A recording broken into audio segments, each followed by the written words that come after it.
Buenos días, soy Víctor Navarro, soy médico psiquiatra del Hospital Clínico de Barcelona. El objetivo de este vídeo va a ser explicar qué es el trastorno de ansiedad social, que alguna vez se conoce como se llama fobia social, y por otro lado, qué es el trastorno de personalidad por evitación. En el mismo vídeo estoy explicando estas dos patologías porque realmente a nivel de síntomas pueden ser muy parecidos, pero el razonamiento, digamos, que hay detrás, el motivo que lleva al paciente a tener esa conducta que ahora veremos, en ambos casos no es exactamente igual. E igualmente pasa con el tratamiento. Aunque los síntomas puedan ser muy parecidos, el tratamiento no es exactamente igual en un caso que en otro. Una de las cosas que rápidamente veremos en ambos tipos de pacientes, en ambas enfermedades, es que todo lo que sea relacionarse con otras personas les puede ocasionar un nivel de ansiedad elevado y a partir de ahí pueden llegar a evitar algunas situaciones sociales, algunas situaciones con más gente. Pero ya veremos, insisto, en que lo que ha justificado que eso suceda es diferente. Voy a poner un ejemplo, y es, a una persona le dices que tiene que dar una charla en público. Ambos pacientes, con ambos trastornos, dirán que están ansiosos y, hombre, si se pudieran quitar de encima esa charla, lo harían. No obstante, la razón, lo que explicaría un paciente y otro sería diferente. El trastorno de ansiedad social diría: me cachis, mira que yo sé de este tema, mira que podría yo ayudar mucho a las personas que me estén escuchando, pero ¿y si me sube la ansiedad y a partir de ahí quedo mal? ¿Y si a partir de ahí, digamos, no puedo aprovechar al máximo mis conocimientos, mi valía, e incluso ya puestos, quedo un poco mal con estas personas que tengo delante? En cambio, en el trastorno de personalidad por evitación, el individuo lo que dirá es: uy, yo no sé hacer esto, uy, yo lo voy a hacer mal, uy, van a acabar riéndose de mí. Uno va a decir: sé, pero a ver si por culpa de la ansiedad no voy a poder hacerlo bien, e incluso va a ser desagradable para mí ese rato, e incluso a lo mejor no voy a quedar del todo bien. Y en cambio, en el trastorno de personalidad por evitación, lo que va a suceder es que el individuo va a tener claro que él no es adecuado para hacer esa charla, está convencido de que lo va a hacer mal y está convencido de que eso va a representar una enorme crítica, una dura crítica por parte de la audiencia. Este sería el ejemplo. ¿Qué es el trastorno de ansiedad social, a veces conocido como fobia social? El trastorno de ansiedad social es tener un gran temor o una gran ansiedad, con gran quiero decir más elevada de lo esperable, frente a una situación social. Muchas veces, junto a este temor, junto a esta ansiedad, se añade que la persona empieza a tener muchos síntomas físicos de ansiedad que hacen su situación todavía más aparatosa. Puede ser que tenga muchas palpitaciones, puede ser que tenga mucha sudoración, puede ser que tenga tartamudeo, puede ser que tiemble, puede ser que se ponga rojo, lo que llamamos rubefacción facial. Junto a ese temor y ansiedad frente a la situación, y que quizás se añade un componente de gran ansiedad física, lo que nos encontramos es que al final el individuo está preocupado por si al final eso se va a notar y va a quedar mal frente a esas personas. Eso es el trastorno de ansiedad social. El trastorno de ansiedad social, al final, ¿qué comporta? Pues que las personas tienen tendencia, si es posible, a evitar según qué situaciones sociales porque lo van a pasar mal, y en el caso de no poder evitarlas, lo que van a tener es una gran ansiedad los días, los momentos previos, pensando en la próxima exposición en público que van a tener. Un dato importante es que estas personas no van a estar ansiosas frente a un grupo de personas muy conocidas por ellos. No van a estar preocupados de si lo hacen bien, si no lo hacen bien, si tienen sudoración, si no tienen sudoración. Como tienen confianza en sí mismos, en el peor de los casos, van a decir, disculpa que me pongo rojo, o al menos va a ser la idea que van a tener frente a familiares o personas conocidas por ellos. Muy bien. Otra cosa importante es que no van a ser nada problemáticos, no van a dar problemas cuando lo que tienen que hacer es una actividad social, es decir, con más gente, donde pasan desapercibidos. Es decir, no les va a preocupar ir por la calle, haya mucha gente o poca gente, no les va a preocupar, no sé, entrar en un cine donde hay mucha gente o hacer una cola con mucha gente, no les va a preocupar. ¿A qué edad empieza la fobia social o trastorno de ansiedad social? Normalmente, juventud, adolescencia.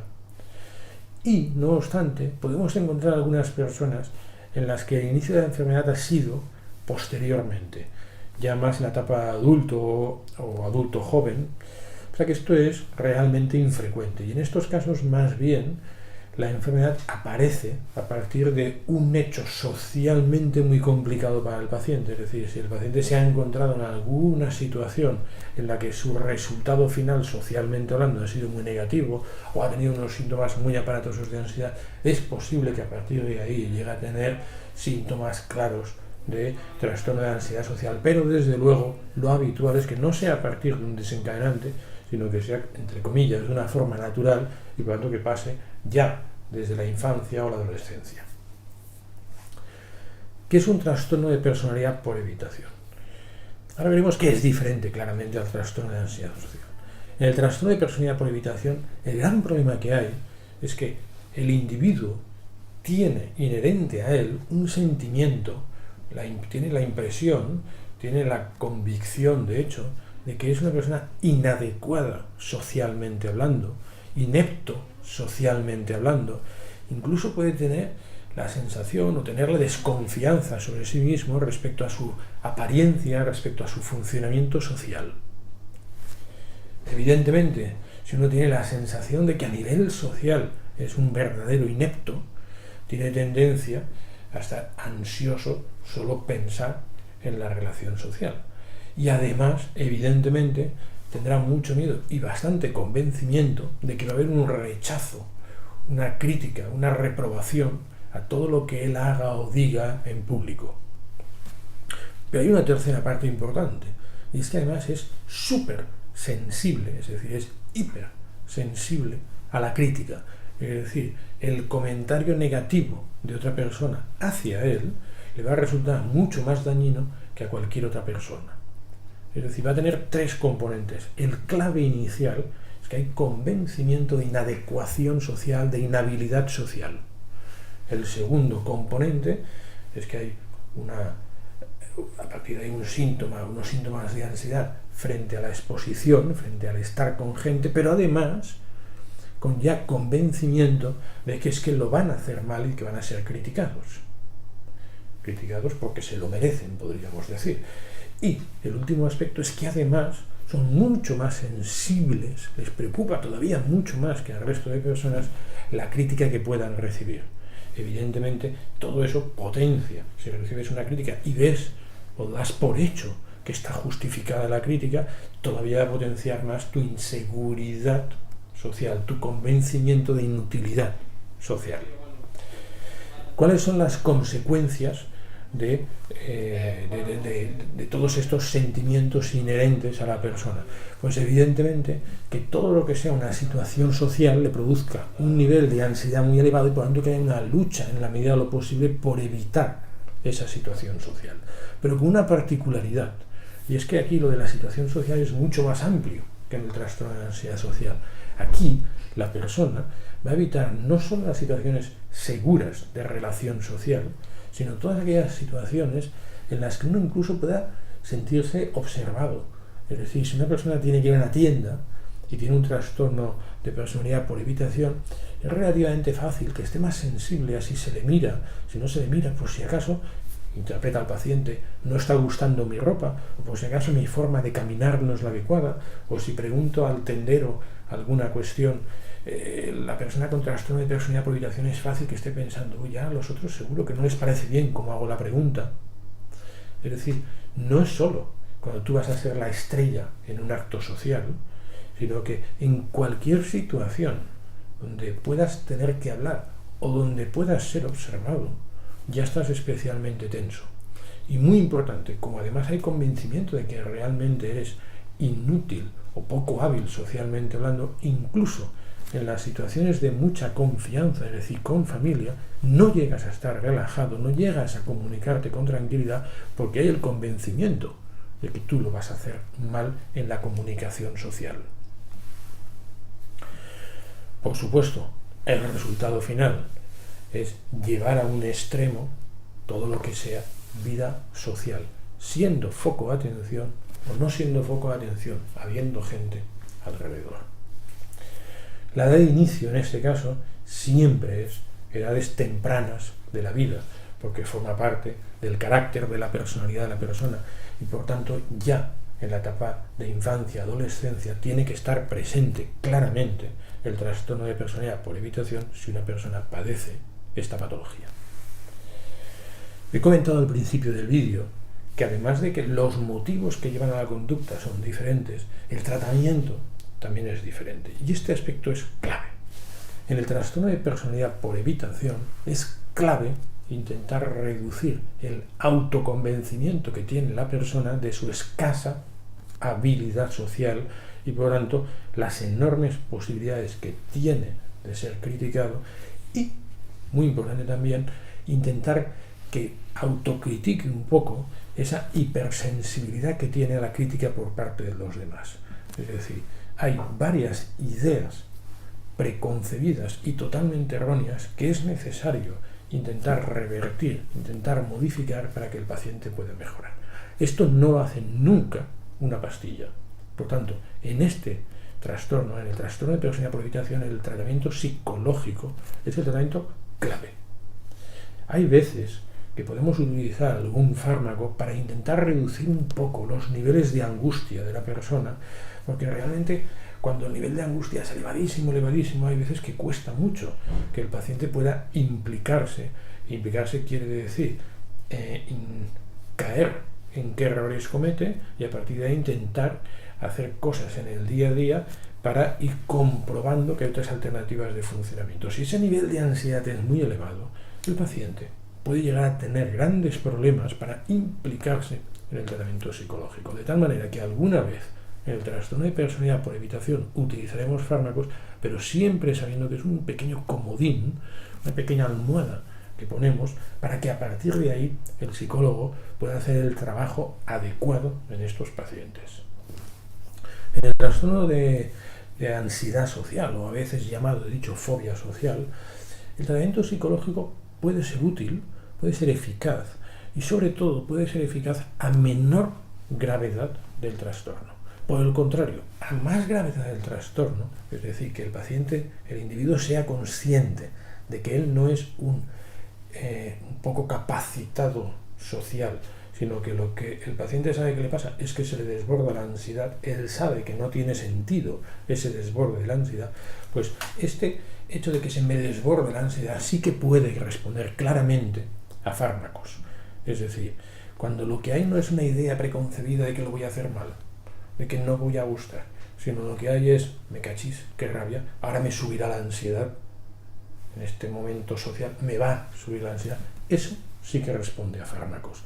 Los tratamientos ideales son algunos fármacos dentro del grupo de lo que habitualmente se llaman antidepresivos. Varios fármacos del grupo de antidepresivos además son muy eficaces frente a diversos trastornos de ansiedad, por ejemplo, frente al trastorno de ansiedad social. E incluso para algún síntoma muy concreto físico que yo quiera reducir bruscamente, hay pastillas, lo que se llaman las benzodiazepinas, que pueden reducir un poco, bastante, no el temor a ponerme ansioso, sino cuando ya me estoy poniendo ansioso, o para evitar ponerme ansioso, hay pastillas que tomadas